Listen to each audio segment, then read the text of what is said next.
My name is David Daniel Ball, and these are the headlines for Tuesday, the 21st of April 2009.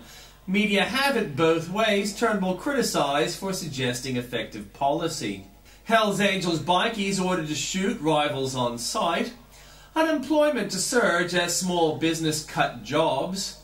Sudan clash leaves more than 170 dead. Bum-flashing law lecturer to appeal convictions.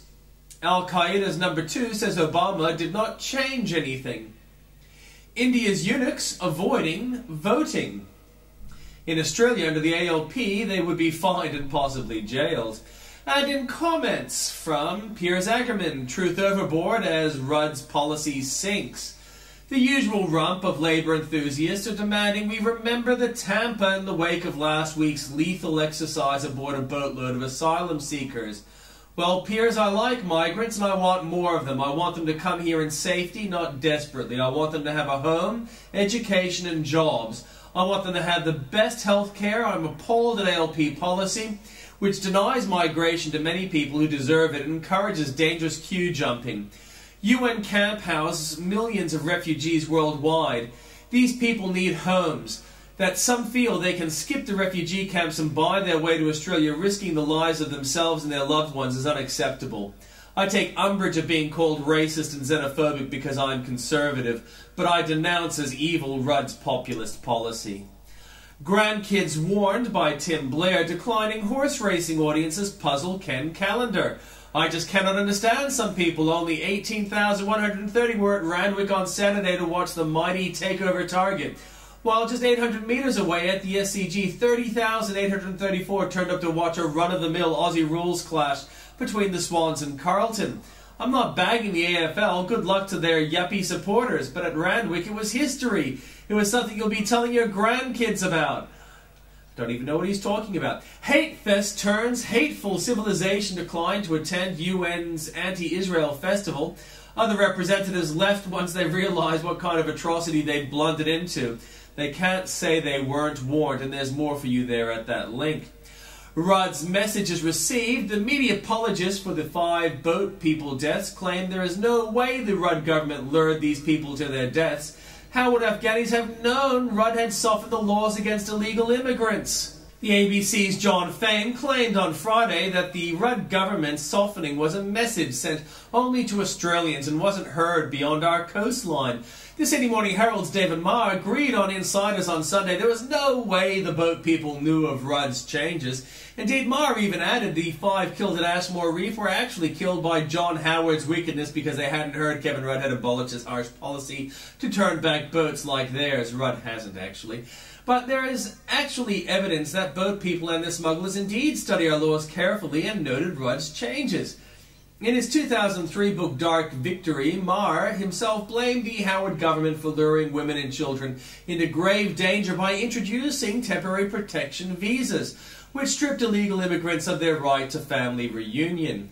Rather than working as a deterrent to boat people, the new visas were turning wives and children into new, very vulnerable customers for these people smuggling trade.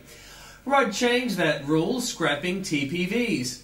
The Immigration Minister, Chris Evans, said the 3-year visas which allowed refugees to stay in Australia with no guarantee of permanency never deterred asylum seekers, but just made them suffer. Holders of the visas had fewer rights than other asylum seekers, such as to access to family reunions. And that message seems to have been heard by these latest boat people who clearly realised that under Rudd they no longer needed to bring their wives and children with them. HMAS Albany intercepted the vessel carrying 49 Afghan men and boys. Rudd's message was heard, and the increase in boats is not the only evidence of it. Why is it so hard for this apologist to admit? Update, not boat people, but this is still a bad timing for those trying to bury the debate on illegal immigrants.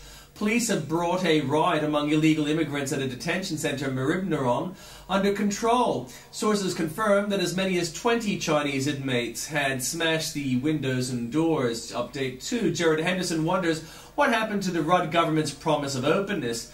It's just under a month since the Special Minister of State, John Faulkner, declared that the best safeguard against ill-informed public judgment is not concealment but information. He added that there is a growing acceptance that the right of people to know is fundamental to democracy, but 5 days after this tragedy, there has been virtually no official information released on the event, even though the government would almost certainly have received a brief from the Navy. HMAS Albany had intercepted the boat and some Navy personnel on board it and were injured when the explosion took place.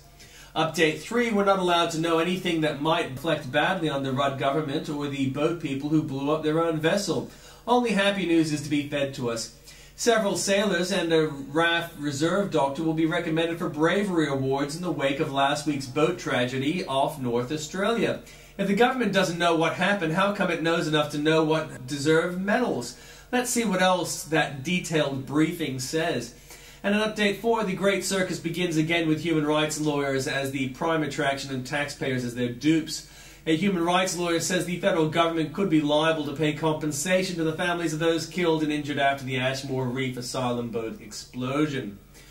UN starts Great Festival of Jew Hatred. The UN Conference Against Racism becomes, as predicted, a conference for racists.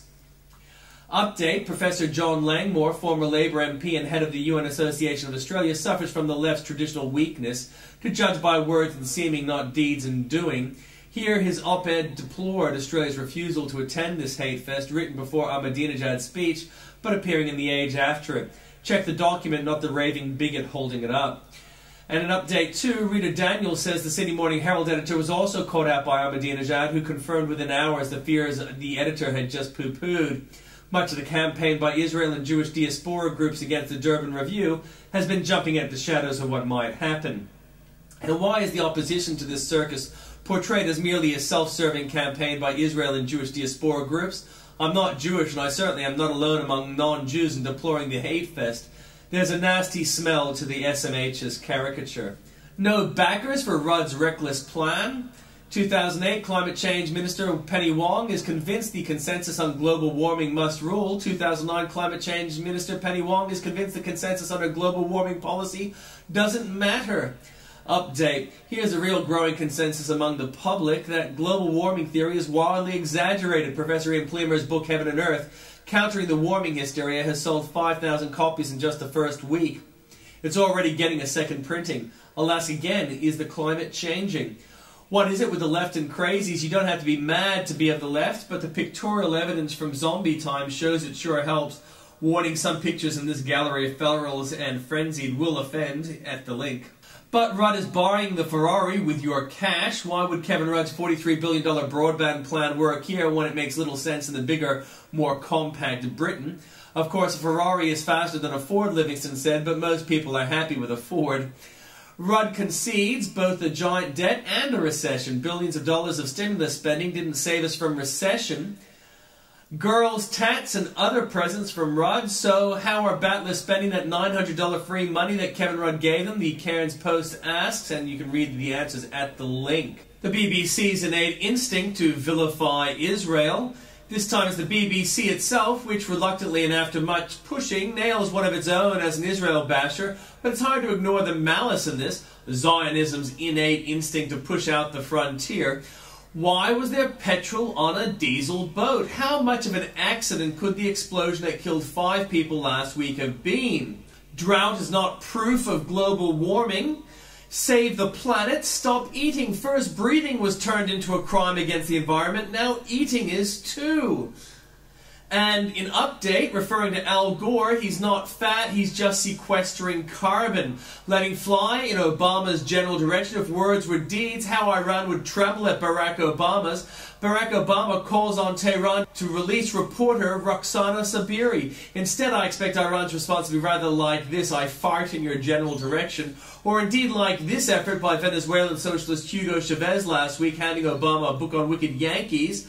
Or this one given by Nicaraguan leader Daniel Ortega in the same summit. Gee, the world's leaders seem to be lining up to slap Obama's young face. And is America a torture nation? Question asked by Bill O'Reilly.